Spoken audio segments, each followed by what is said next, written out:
The Great Hall of Zentara Prime buzzed with the sound of 5 different alien voices speaking at once.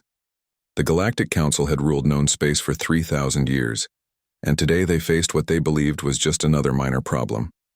Admiral Kextar of the Vorthak stood at the center of the hall, his crystalline body reflecting the light from overhead. His people were warriors, proud of their energy weapons that could melt through any known metal. "Council members," Kextar began, his voice echoing through the chamber. "We have reports of a new species in the Outer Rim territories. They call themselves humans." The other council members shifted in their seats. Zephyra, the tall and graceful leader of the Nexari, leaned forward with interest. Her people were masters of stealth and mind games. They could make enemies fight each other without firing a single shot. Next to her sat Gorath, whose massive frame barely fit in his chair. The Goliathans built ships the size of small planets and believed bigger was always better. "What do we know about these humans?" asked Veltara of the Cyrenians, her voice like music even when she was serious. Her people controlled trade routes across half the galaxy with their fast ships and clever deals. Beside her, the ancient Etherian named Morden floated in his energy containment suit. His race had evolved beyond physical form long ago, and saw all younger species as children playing with toys. Kextar activated a holographic display that showed images gathered by their scout ships. The council members looked at what appeared to be a small blue and green planet orbiting a yellow star. "They live on a world they call Earth. Their technology appears very basic. They still use chemical rockets to reach orbit, and their weapons fire metal projectiles instead of energy beams." Laughter filled the hall. Gorath's deep voice boomed above the others. "Metal projectiles? What primitive nonsense is this? Our shields can stop anything physical." "Their largest warships are barely 200 meters long," Kextar continued, bringing up more images. "Compare this to our smallest battlecruisers, which are over a kilometer. They seem to prefer quantity over quality, building many small ships instead of a few powerful ones." Zephyra examined the data with her sharp eyes. "Their military structure is interesting, though. They seem to have multiple competing nations on one planet, each with their own armed forces. How inefficient. A divided species cannot mount effective resistance." Morden's ethereal voice whispered through the chamber. "Perhaps they are still in their primitive territorial phase. Most species grow out of such behavior once they reach space travel. Give them a few centuries and they might become useful servants." "Servants, exactly," Kextar agreed. "Intelligence reports suggest they have resources we could use. Their planet has large amounts of rare metals, and their population could provide manual labor for our mining operations. I recommend standard subjugation protocol." The Council had used the same approach hundreds of times before. They would send a fleet large enough to intimidate but not destroy, demand surrender, and then integrate the new species into their empire as workers. It had worked on every species they had encountered for the past 1,000 years. "How many ships do we need?" asked Veltara, already calculating the trade benefits of new resources. 30 vessels should be more than enough," Kextar replied confidently. "Our standard subjugation fleet has never failed. The sight of our ships alone usually convinces primitive species to surrender without fighting." Zephyra nodded in agreement.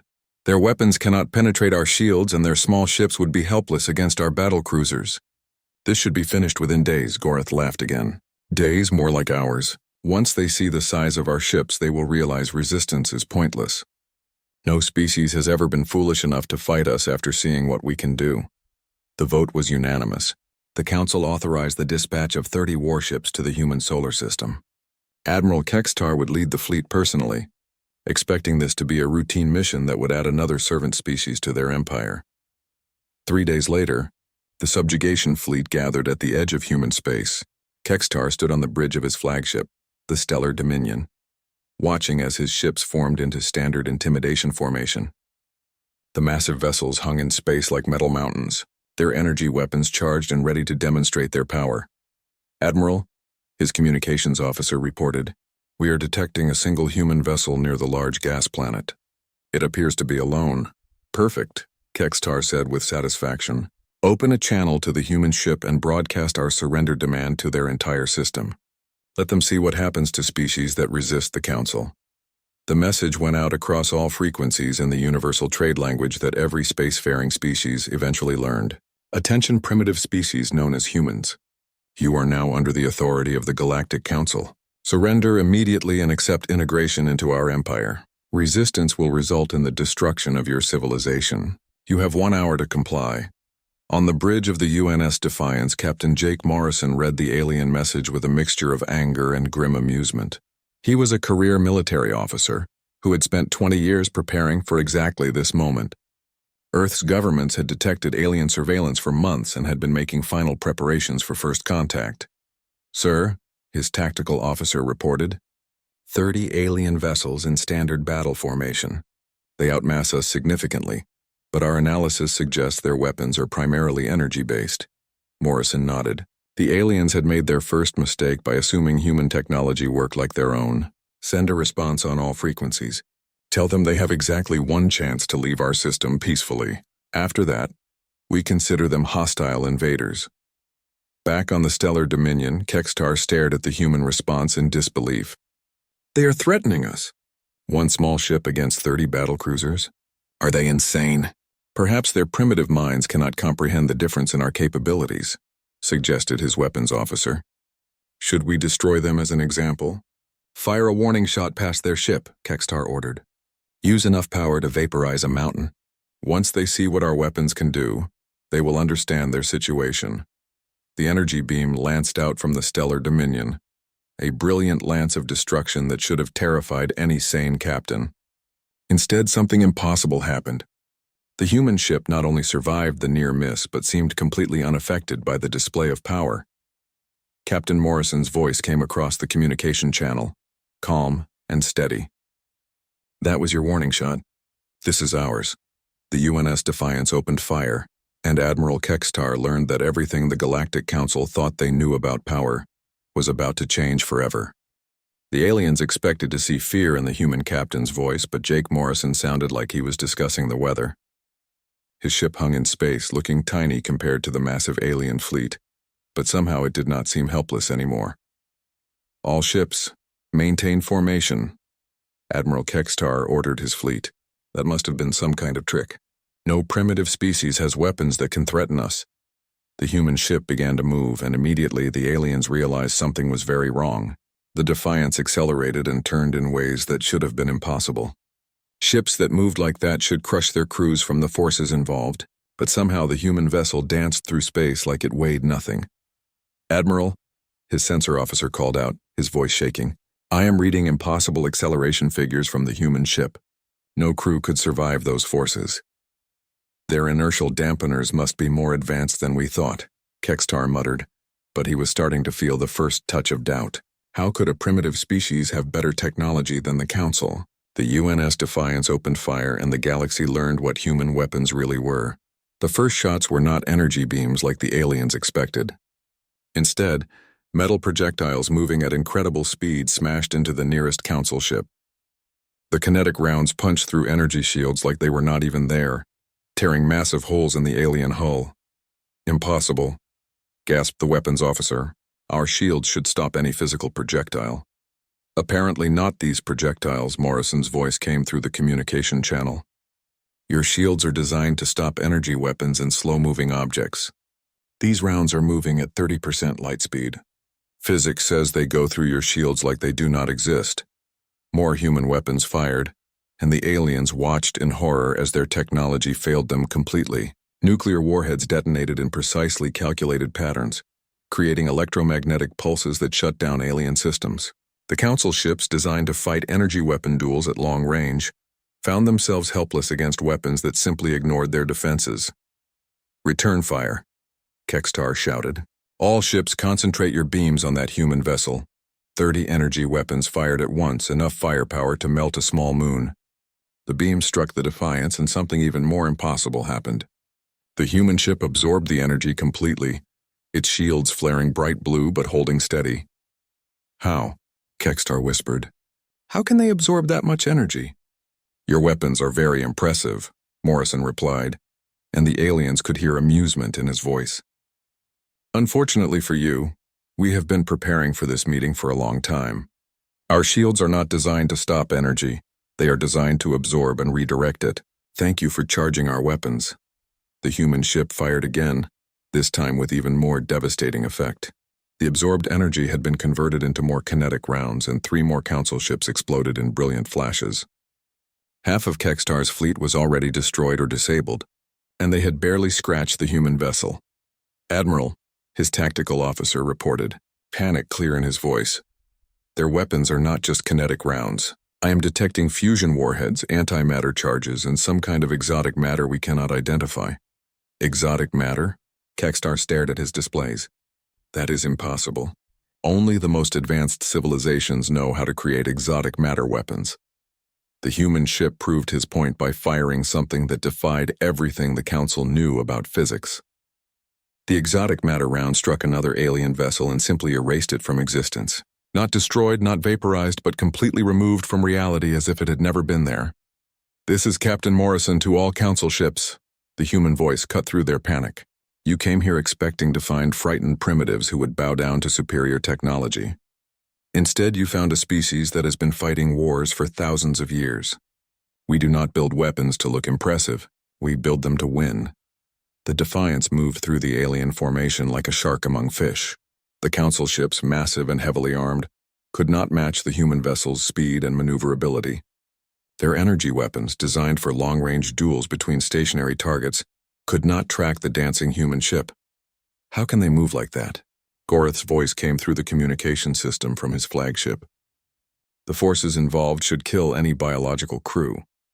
Their technology is completely different from ours," Kekstar realized with growing horror. "We assumed they were primitive because their weapons looked simple, but we were wrong. They are not primitive, they are just focused on completely different problems than we ever imagined." Another human weapon fired, and this time it was something the aliens had never seen before. The round seemed to split into dozens of smaller projectiles, each one seeking a different target. The submunition struck 6 Council ships simultaneously, and all 6 vessels disappeared in nuclear firestorms.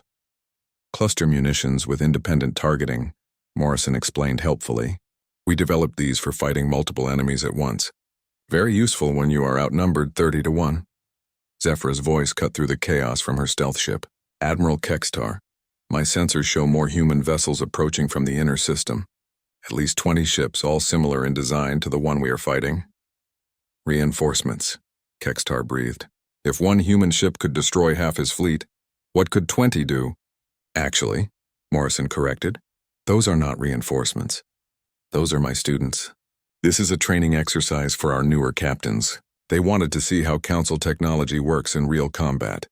The remaining Council ships watched in terror as the human reinforcements arrived. These ships were smaller than Morrison's vessel but moved with the same impossible grace. They formed a battle line that should have been suicide against superior numbers, but somehow looked more like a hunting pack surrounding wounded prey. "This is not possible," Mordun's ethereal voice whispered across the communication channels. "No species develops this level of military technology without first conquering their neighbors. How can one planet produce such weapons?" "Easy," Morrison replied. "We have been fighting each other for our entire history. Every weapon we build has to work against enemies who know all our secrets and have similar technology. You developed your weapons to intimidate primitives. We developed ours to kill people who are just as smart and well-armed as we are." The truth hit the Council like a physical blow. Humanity had not developed their technology in peaceful isolation, like every other spacefaring species. They had forged their weapons in constant warfare against equals, creating tools that could overcome any defense because they had to. "All ships," Kekstar ordered, his voice heavy with defeat, "retreat to jump distance. We need to report this to the Council immediately." "Wise choice," Morrison agreed. "Tell your Council that Earth is willing to talk, but only as equals. The age of your empire ruling through fear is over. There are new players in the galaxy now, and we do not scare easily." The surviving Council ships limped away from the battle, their crews stunned by what they had witnessed. Admiral Kekstar stared at the tactical display showing the wreckage of his fleet, knowing that everything the galactic community believed about power and civilization had just been proven wrong. Behind them, the human ships held position, their weapons powered down but ready. Captain Morrison opened a channel to Earth Command, his voice calm and professional. "Control, this is Defiance. First contact completed successfully. The aliens understand our position now. Recommend we prepare for their return in greater numbers. The galaxy was about to learn that humanity had been preparing for this war for much longer than anyone imagined. The emergency session of the Galactic Council was unlike anything in their 3,000-year history. Admiral Kextar stood before the assembled leaders, his crystalline form still bearing scorch marks from the battle. The great hall that had once echoed with confident laughter now filled with shocked silence as he delivered his report. 18 ships destroyed, 7 more damaged beyond repair, Kextar said, his voice hollow. 1 human vessel against 30 of our best warships, and we barely escaped with our lives. Council leader Zafira leaned forward, her graceful features twisted with disbelief. You are telling us that a single primitive ship defeated our entire subjugation fleet? How is this possible? They are not primitive, Kextar replied firmly. That was our first and greatest mistake. Their technology is different, not inferior. While we focused on energy weapons and massive ships, they perfected kinetic weapons that ignore our defenses completely. Goroth slammed his massive fist on the table, causing the entire chamber to shake. Impossible. My people have built the largest ships in known space. Size equals power. This has always been true. Not for humans. Kextar activated the holographic display, showing recordings from the battle. Watch how their ship moves. See how it accelerates and turns in ways that should crush any crew inside. They have solved problems we never knew existed because we never needed to. The council watched in stunned silence as the recordings showed the human ship dancing through their formation, its weapons cutting through their shields like they were not there. The exotic matter round that simply erased one of their vessels drew gasps of fear from the assembled leaders. Veltara of the Serenians studied the data with her keen trader's eye. Their weapons are efficient, designed for maximum effect with minimum resources. This suggests a species that has faced resource limitations and learned to do more with less. Very different from our approach. Different enough to defeat us. Morden's ethereal voice whispered through the chamber. In 3 millennia, no species has ever challenged the Council's military supremacy. These humans have not just challenged us, they have proven our technology obsolete. Zephyra stood and began pacing, her mind racing through possibilities. We need intelligence. Real intelligence about their capabilities, their numbers, their weaknesses. I will dispatch our best stealth ships to their system.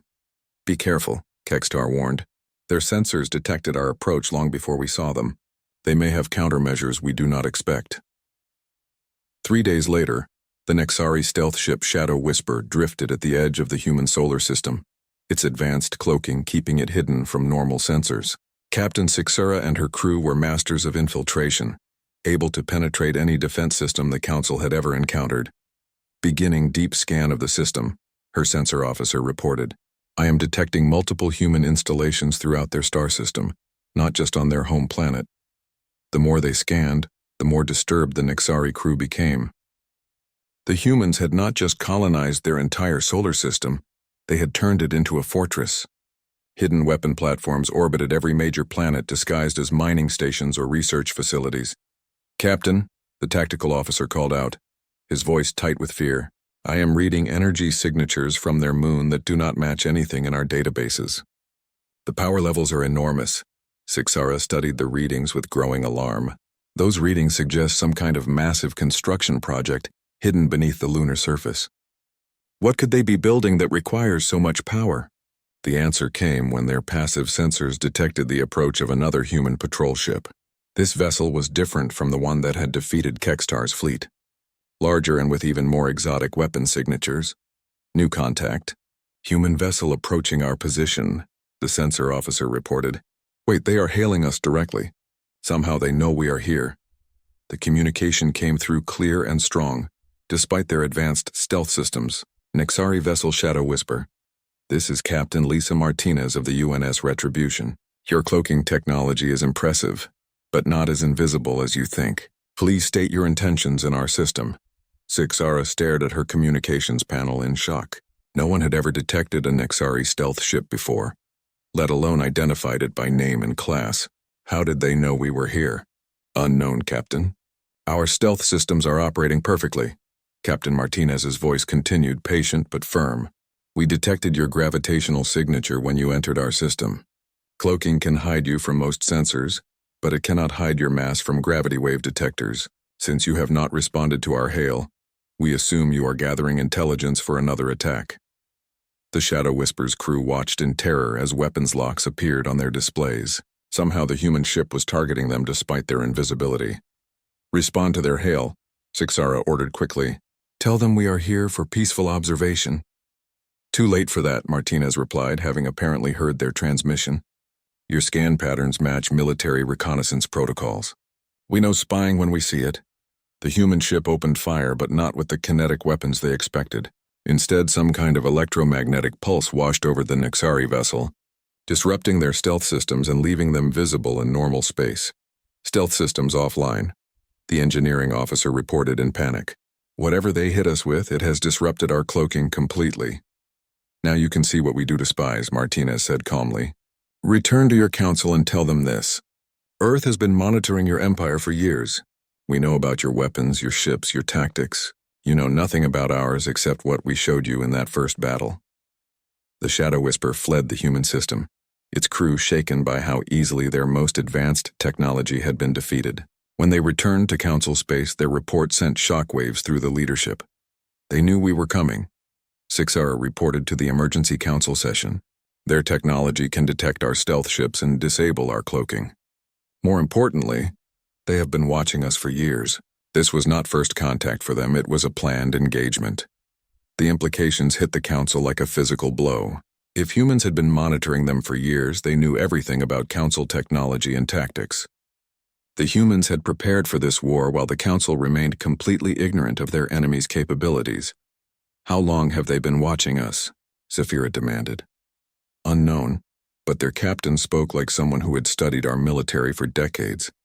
They knew our protocols, our standard formations, even the names of our ship classes." Gorath's voice boomed through the chamber. "Then we used the Worldbreaker, one ship powerful enough to destroy entire planets. They cannot have prepared for that. The Worldbreaker was the Council's ultimate weapon, a massive vessel that combined the technology of all 5 species. It had never been defeated in battle because it had never needed to fight. The mere threat of planetary destruction had been enough to ensure compliance from every species they had encountered. The Worldbreaker has not left dock in 500 years, Morden warned. "Are we certain we want to escalate to planetary destruction? What choice do we have?" Zafira asked desperately. "These humans have proven our normal fleets are useless against them. The Worldbreaker is our only option." The vote was close, but fear won over caution.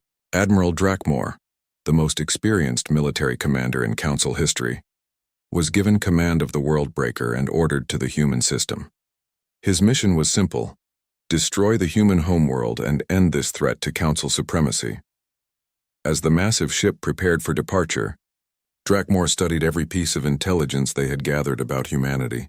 The more he learned, the more convinced he became that the Council was making a terrible mistake. "These humans do not think like us," he told his officers as they reviewed battle plans. "Every species we have conquered built their civilization around peace and prosperity. Humans built theirs around war and survival. We are not fighting explorers or traders. We are fighting born killers who have had thousands of years to perfect their craft." The Worldbreaker jumped to hyperspace, carrying with it the hopes and fears of an empire that had never known defeat. Behind them, the Council waited nervously for news that their ultimate weapon had succeeded. They would not have to wait long, but the news they received would not be what they expected. Admiral Drakmor stood on the bridge of the Worldbreaker as it dropped out of hyperspace at the edge of the human solar system. The massive ship was 5 kilometers long and carried enough firepower to crack a planet's crust. In 5 centuries of service, it had never needed to fire its weapons. The threat alone had always been sufficient. "Scan the system," Drakmor ordered his crew. "I want to know the location of every human ship and defense platform." The initial scan showed what appeared to be a standard defensive arrangement. Human ships patrolled the outer planets while larger vessels held position near their homeworld. Nothing that seemed capable of threatening the Worldbreaker's massive bulk and overwhelming firepower. "Admiral," his sensor officer called out, "I am detecting approximately 50 human vessels throughout the system. The largest appeared to be no more than 300 meters in length." Drakmor studied the tactical display with the eye of someone who had fought in hundreds of battles. Something felt wrong about the human formation. It was too neat, too obvious. After studying their previous encounter, he knew humans did not think in simple terms. "Open a channel to the human vessels," he ordered. Let them see what they face. The communication went out on all frequencies, carrying images of the world breaker in all its terrible glory. The ship was a mobile fortress, armed with planet-killing weapons and protected by shields that could withstand the explosion of a star. Attention, human vessels, Drakmor broadcast. I am Admiral Drakmor of the Galactic Council, commanding the world breaker. Surrender immediately or watch your homeworld burn. You have 10 minutes to comply. The response came from a human ship that had moved to intercept them. The vessel was larger than the previous ships they had encountered, but still tiny compared to the world breaker. This is Captain Ben Carter of the UNS Sovereign. Admiral, you are trespassing in human space with hostile intent. Turn around now and there will be no bloodshed. Drakmor almost laughed. Captain Carter, your ship is outnumbered and outgunned by a factor of thousands. I offer you one chance to surrender with honor. I appreciate the offer, Carter replied, and his voice carried the same calm confidence they had heard from Captain Morrison. Unfortunately, I have to decline. You see, Admiral, you made the same mistake your council always makes. You assumed that what you can see is all there is. The space around the world breaker suddenly erupted with new contacts. What had appeared to be asteroids revealed themselves as camouflaged weapon platforms. Mining stations throughout the system dropped their disguises and showed their true nature as heavily armed fortresses. Most shocking of all, the human moon began to split apart. What is happening? Drakmor demanded, watching his tactical display fill with new threats. You are seeing the true face of human preparation, Carter explained. We have had 50 years to prepare for this moment. Every asteroid, every moon, every piece of space debris in this system has been converted into a weapon platform. The lunar surface peeled away like an opening flower, revealing the crown jewel of human engineering. The UNS Sovereign emerged from the hidden construction bays, a kilometer-long warship that made even their previous vessels look small. The ship was sleek and deadly, its hull covered with weapon ports that defied counting. Impossible, Drakmor whispered. How could they build something like that without us detecting it? The same way we have done everything else, Carter replied. By thinking differently than you do. You build ships in orbital yards where everyone can see them. We built ours inside a moon, using the rock itself as raw material. The hidden defense network activated and Drakmor realized he was not facing 50 human ships. He was facing over 300 weapon platforms, all of them armed with the same devastating kinetic weapons that had destroyed the previous Council fleet. All weapons. Target the human flagship, Drakmor ordered. If we destroy their command ship, the others may surrender. The world breaker's massive guns opened fire, sending beams of energy powerful enough to melt continents toward the Sovereign. The human ship did not even try to dodge. Instead, it did something that should have been impossible. Energy absorption at 100%, Carter reported calmly. Thank you for charging our main batteries.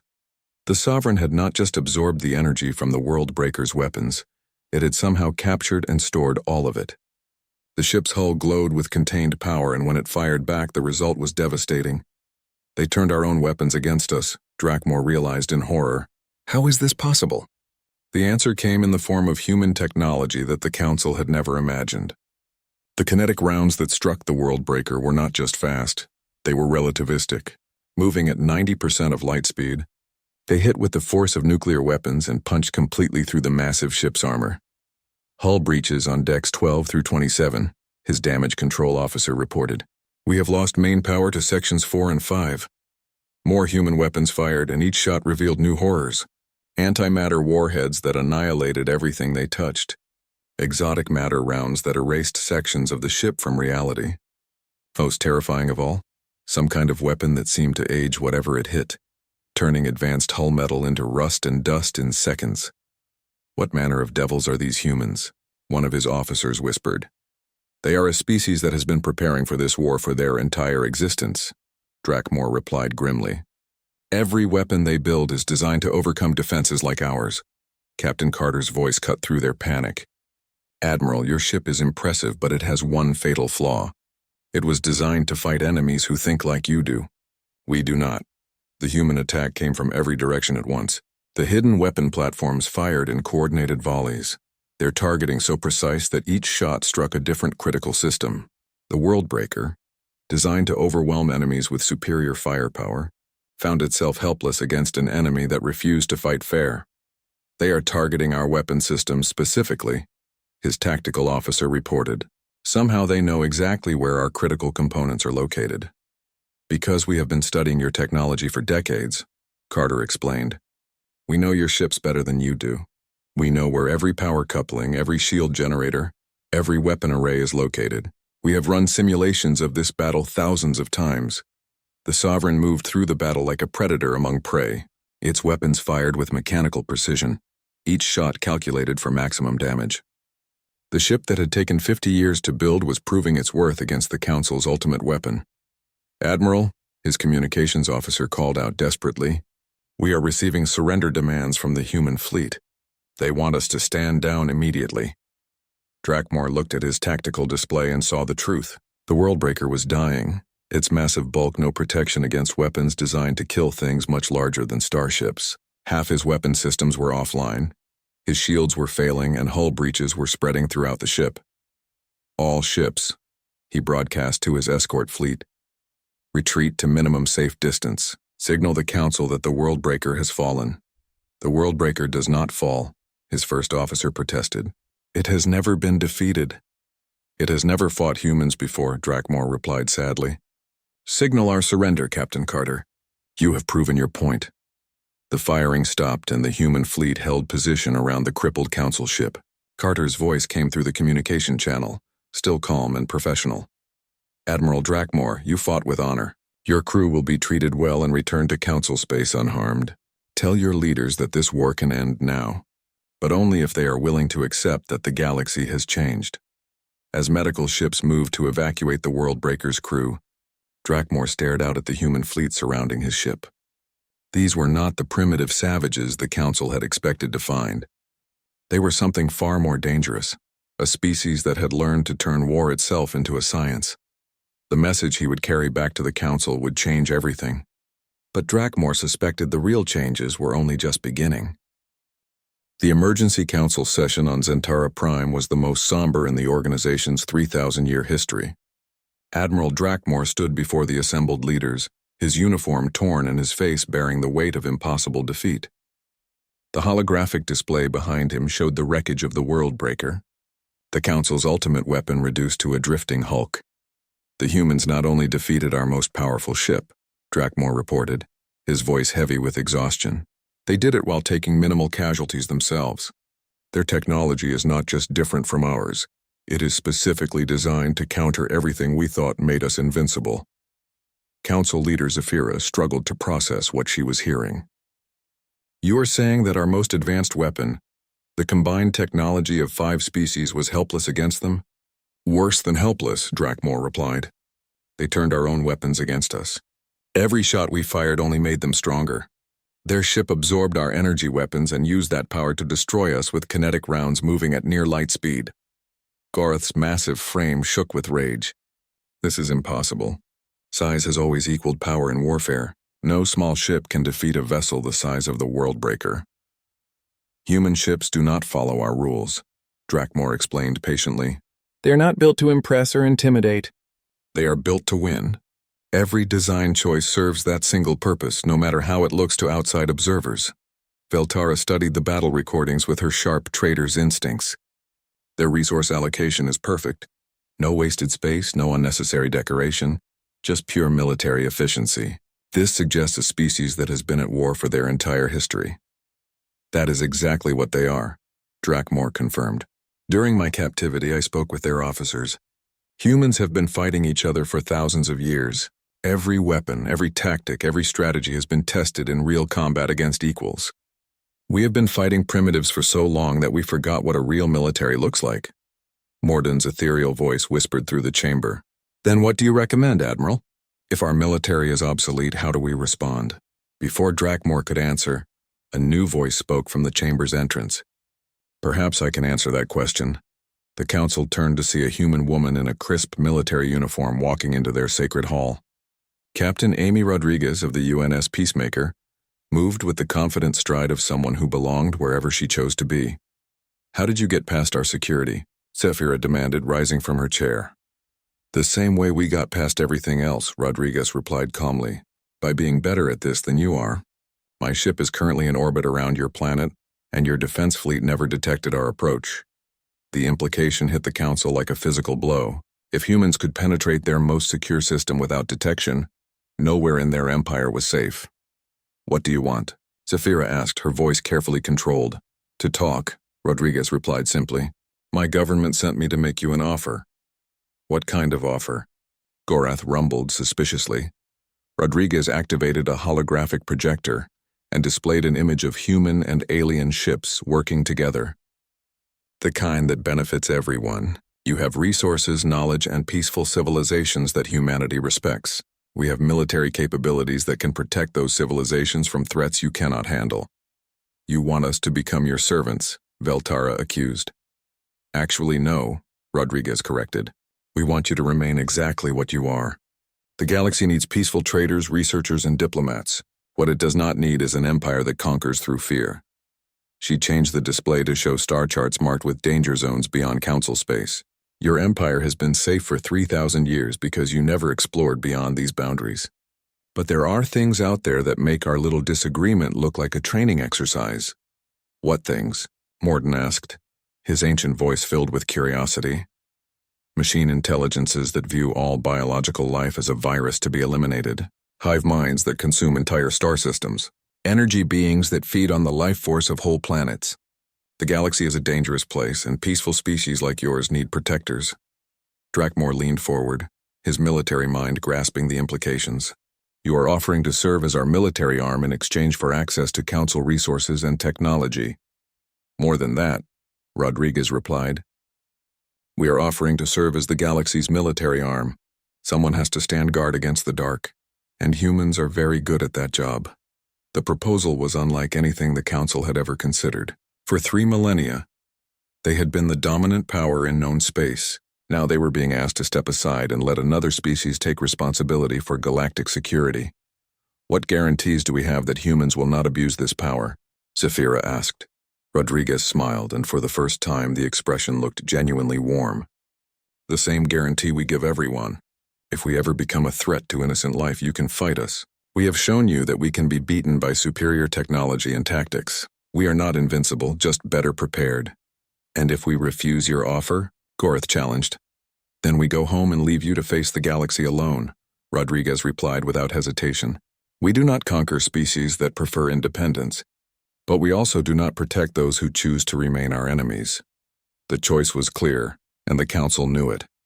They could accept human protection and maintain their peaceful way of life, or they could face the unknown dangers of deep space with obsolete weapons and defensive strategies.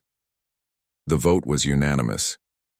3 days later, President Helen Davis of Earth met with the Council leaders on neutral ground to sign the Terra Accords. The agreement established humanity as the galaxy's military protector while preserving Council authority over trade, research, and diplomacy. "This is not conquest," President Davis explained to the assembled dignitaries. "This is partnership. Humanity will handle the threats that peaceful species cannot face, and in return, we ask only for the resources and support needed to do that job effectively." 6 months after the signing, Admiral Jake Morrison stood on the bridge of the UNS Defiance as it prepared to jump beyond the rim of known space. His crew was half human, half alien, working together to explore regions that the Council had never dared to enter. "All stations report ready for jump," his alien communications officer announced. The young Nexari had volunteered for the mission after learning that humans valued courage and competence over species loyalty. "Begin jump sequence," Morrison ordered. "Time to see what the universe has been hiding from us." As the ship entered hyperspace, Morrison reflected on how much had changed. The species that had come to Earth expecting easy conquest had instead found partners and protectors. The Council members who had once laughed at human technology now worked alongside human engineers to develop better defenses. Most importantly, the galaxy itself was changing. For the first time in thousands of years, peaceful species could explore and grow without fear. Behind them, human fleets patrolled the trade routes and defended the research stations, allowing others to pursue knowledge and prosperity. The war that had begun with arrogance and ended with understanding had created something new in galactic history. Not an empire built on fear, but a community built on mutual respect and shared purpose. In the distance, Unknown threats still lurked in the darkness between stars. But for the first time in galactic history, the peaceful species of known space had guardians who understood that true power was not the ability to destroy, but the will to protect those who could not protect themselves. The galaxy had learned what humans had always known, that the greatest strength came not from dominating others, but from standing ready to defend them when darkness fell.